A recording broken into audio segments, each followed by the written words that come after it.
Big win on Saturday, obviously. Just a great weekend overall for the Rams. Just go ahead and give me your overall thoughts on the team's performance against Cameron and the Midwestern. Well, we needed both desperately, if we got any hopes to make the regional tournament this year. And we were neck and neck with Cameron in the conference standings as well, so we knew it was going to be a huge game for us. I thought we defended really well, especially first half against Cameron. Kind of let up a little bit in the second half, but we got going offensively a little bit better in the second half as well for that game. And then, the Midwestern game, it was kind of one of those, I thought it was going to be two desperate teams playing. We're fighting for postseason. They're fighting to get in the top 8 to make the conference tournament, and we had talked about that beforehand. It's just, we should see two desperate teams playing, and that's what it looked like. I mean, when you get to 3 overtimes in any game, I thought both teams were leaving it on the floor. Numerous times you're seeing 6, 7, 8 guys dive on the floor for loose balls. Coach Leslie and I spoke after the game, and it was a really fun basketball game. It was one of the better basketball games I've been a part of. So I just thought both teams did a great job of leaving it on the floor. Coach, Angelo State Athletics did a really good job getting that video of KK Godwin getting that tying shot. What were the emotions like heading after he hit that shot, which sent the game at the end of regulation into overtime at that point? The hardest thing, and I told my wife and Coach Reed, our AD, the same thing, is when they hit the shot, which everyone thought won the game, trying to regather our guys into running the last play with some confidence, and it's just trying to bleed some confidence back into our guys, because you could see how dejected we were after that shot went in by Pierre Sanders for Midwestern. And so, that was kind of the challenge in our timeout is, guys are hanging their head. You're trying to get them to focus in the timeout so we can execute something to give ourselves a chance.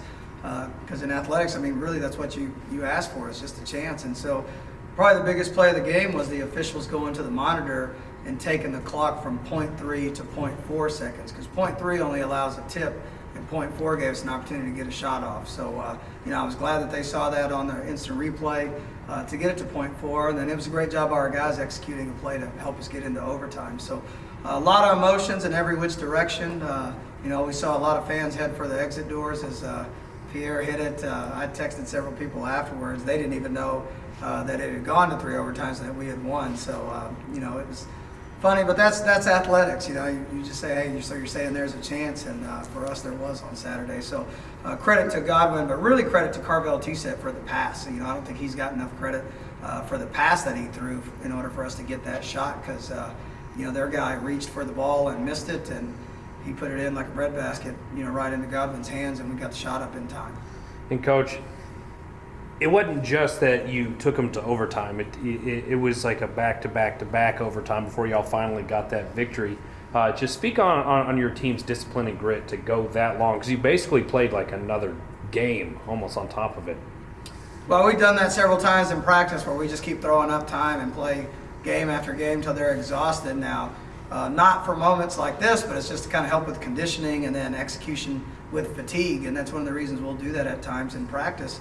The thing that's eye-popping when you see the stat sheet at the end is, we had 3 guys play well over 50 minutes for that game, and both teams, when we got into those overtimes, neither one of us subbed. We just kept rolling with the same 5 almost every time. We had to take Willie Guy out because he had some blood there for about 30 seconds, and then we stuck him right back in the 3rd overtime. So, both teams just, hey, 5 guys, we found 5 guys that were clicking at that time. I thought they did the same, and we both just rode 5 guys for 15 extra minutes. So, I thought execution was at a premium as those overtimes kept happening. I think there was a lot of game slippage at that stage because there was a lot of fatigue setting in, but I thought our guys really made a lot of plays in that 3rd overtime. We ran some plays we have not ran since the first semester. We had to go that deep into our playbook in order to help manufacture some baskets because, jump shots weren't falling because legs were so tired. So we had to run a few extra things that got us to the rim and got some post-ups to Trey and, helped get him to the free throw line as well. So I just thought we did a great job of thinking and executing down the stretch when it really mattered. You know, last week in that overtime loss against WT, I asked you, like, how does your team pull out in those last few moments and get the win?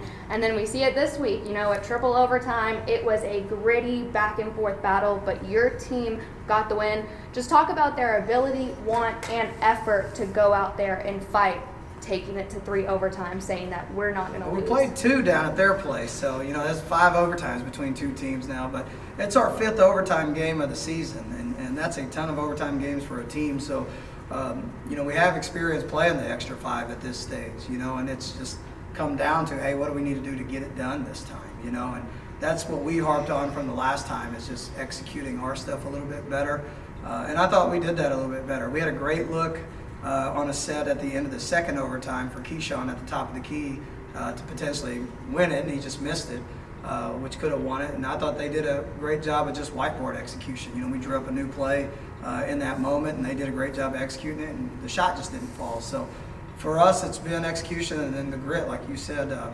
We had some guys, and, you know, I'll pinpoint Willie Guy because he made some tremendous plays diving on the floor. He got the key rebound in that third overtime, and I've said it a lot of times, there's not another person you want on your side in those moments than Willie Guy, and I trust him probably more than anybody on our team when it comes to those moments, because he's just delivered for us so many times in late game moments that, you know, you love having a player like him on your side.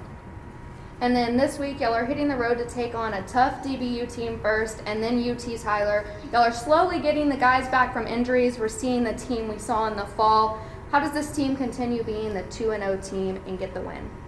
Well, the first thing is just today in practice, you know, we've upgraded. We went from 9 guys to 12 guys for practice today, so that's going to be exciting to actually have some subs for some guys when we get going. So I know that's going to help a little bit. But our full focus is on Dallas Baptist right now. They're a tremendous basketball team. Coach Flickner has done a great job.